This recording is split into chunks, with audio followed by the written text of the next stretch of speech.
প্রিয় দর্শক, আশা করি সবাই ভালো আছেন। আপনাদের সাথে আছি আমি অ্যাডভোকেট আশিক এলাহি।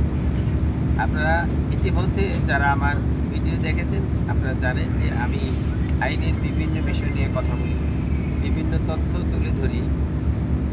আজকে আপনাদের সঙ্গে কথা বলবো নদী, খাল বা সমুদ্রে যে সকল যানবাহন চলাচল করে সে সকল যানবাহনের সংক্ষিপ্ত নাম, কাজ বা পরিচয় আপনাদের সঙ্গে তুলে ধরার চেষ্টা করব আজকের এই ভিডিওতে।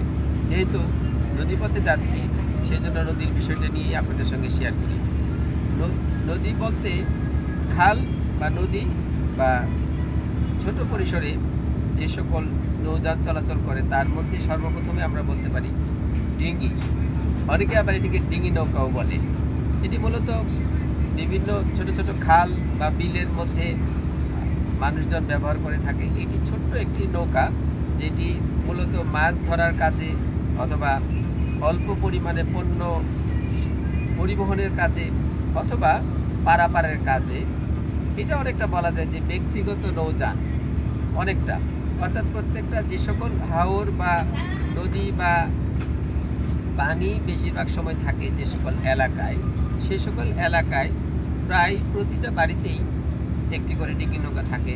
তাদের দৈনন্দিন চলাফেরা করার জন্য সেটি থাকে এবং এই পরিবারের সকল সদস্যই সেই ডিঙ্গি নৌকাটি চালাইতে পারে। আমরা এমনটাই দেখে থাকি যে একবারে ছোট্ট 2-3 বছর বা 5 বছরের যে শিশু আছে তারাও এটি চালাতে পারে। এটি হচ্ছে ছোট্ট ডিঙ্গি নৌকা। সাধারণত কাঠ দিয়ে তৈরি হয়ে থাকে, কোনো কোনো এলাকায় গাছ কেটে সেটিতে তৈরি করা হয়ে থাকে। এটি হচ্ছে যে নদী, সমুদ্র বা বিলে চলাচলকারী সবচেয়ে ছোট নৌযান। এরপরে যেটি রয়েছে আমরা বলতে পারি সেটি হচ্ছে যে ট্রলার মূলত ইঞ্জিন চালিত নৌযান। এই ট্রলার দিয়ে পণ্য পরিবহন করা হয়, জনসাধারণ অর্থাৎ যানবাহনও পরিবহন করা হয়ে থাকে, মানুষকেও পরিবহন করা হয়ে থাকে। এটি মূলত একটি জেলার মধ্যে অথবা এক জেলা থেকে আরেক জেলায় কখনো কখনো এই ট্রলার কাজে ব্যবহার করা হয়।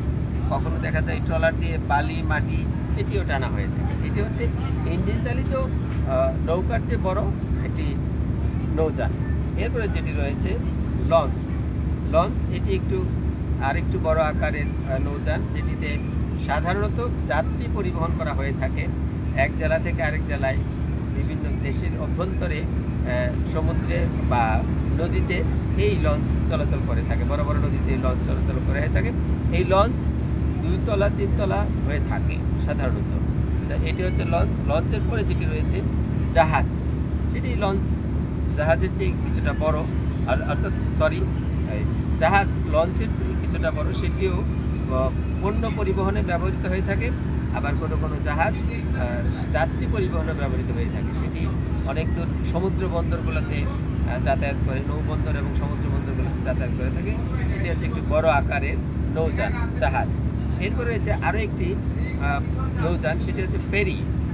সাধারণত কোনো যাত্রী পরিবহন করে এবং স্থলপথে চলাচলকারী পরিবহন অর্থাৎ বাস, ট্রাক, প্রাইভেট কার, বাইক ইত্যাদি মোটরযান অর্থাৎ স্থলপথে চলাচল করে যে সকল যানবাহন, সেই সকল যানবাহনে যে সকল বড় নদীতে বা সমুদ্রে বা যেখানে চলাচলে ব্রিজ নেই সেখানে ফেরি সেই সকল স্থলপথে চলাচলকারী যানবাহনগুলোকে পারাপার করে, সেই সাথে যাত্রীকেও পারাপার করে থাকে ফেরি। এটি মূলত নদীর এই পার থেকে ওপার কখনো কখনো দেখা যায় যে অধিক দূরত্ব চলাচল করে, যেখানে নদীর তীরে যে রাস্তাটা এসে শেষ হয় সেখান থেকে সেই স্থলপথের যে যানবাহন আছে সেগুলোকে ধারণ করে এবং অপর পারে পৌঁছে দেয়। এর কাজ হচ্ছে ফেরির পর রয়েছে বার্জ হচ্ছে মূলত পণ্য পরিবহন করে থাকে এবং এটি বড় আকারের হয়ে থাকে, বিশাল আকারের হয়ে থাকে। এটির মধ্যে তেল বা অন্য কোনো ধরনের পণ্য এক দেশ থেকে আরেক দেশে তারা নিয়ে থাকে বা এক সমুদ্র বন্দর থেকে আরেক সমুদ্র বন্দরে পণ্য পৌঁছে দেয়। এটি একটি বড় আকারের যানবাহন। এরপরে রয়েছে আপনার টাগবোট। এটি একটি ভিন্ন ধরনের, সবাই হয়তো টাগবোট সম্পর্কে ধারণা নেই। টাগবোটটি হচ্ছে মূলত একটি ইঞ্জিন চালিত নৌযান, যেটি অন্য কোনো বড় যানবাহন বা নৌযানকে টেনে নিয়ে যায়।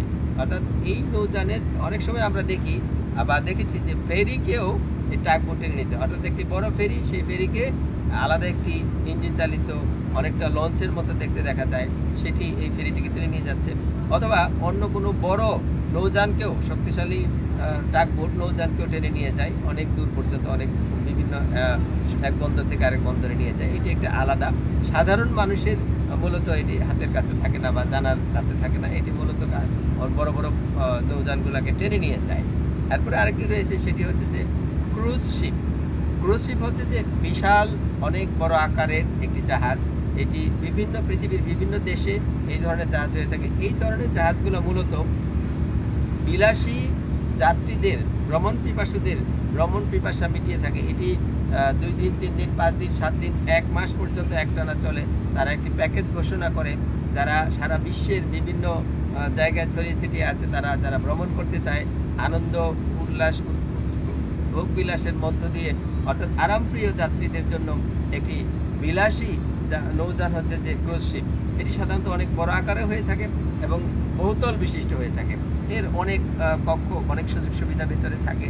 বিশ্বের বিভিন্ন দেশে অনেক উন্নত এবং বিশাল বড় আকারের এবং অনেক আধুনিক সুবিধা সম্বলিত এই জাহাজসমূহ থাকে। এর মূল কাজই হচ্ছে যে বিলাসী ভ্রমণ পিপাসু যাত্রীদের ভ্রমণ পিপাসা মেটানো এবং সমুদ্রের নৈসর্গিক বা পারিপার্শ্বিক পরিবেশ পরিচিতি দেখানোর জন্য এটি দীর্ঘদিন একটানা ওই এই যাত্রী ক্রুজ শিপে অনেকে ভ্রমণ করে থাকেন। সেটি হতে পারে 7 দিনের, হতে পারে 15 দিনের, হতে পারে 1 মাসের, তারও বেশি সময়ের হতে পারে।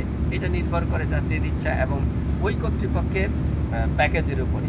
এটি মূলত ক্রুজ শিপ মূলত সবচেয়ে বড় জাহাজ, যেটি সাধারণত যাত্রী বহন করে থাকে এবং বিলাসী যাত্রীদের বহন করে থাকে। এখানে এই ভ্রমণের ক্ষেত্রে বেশ ব্যয়বহুল হয়ে থাকে।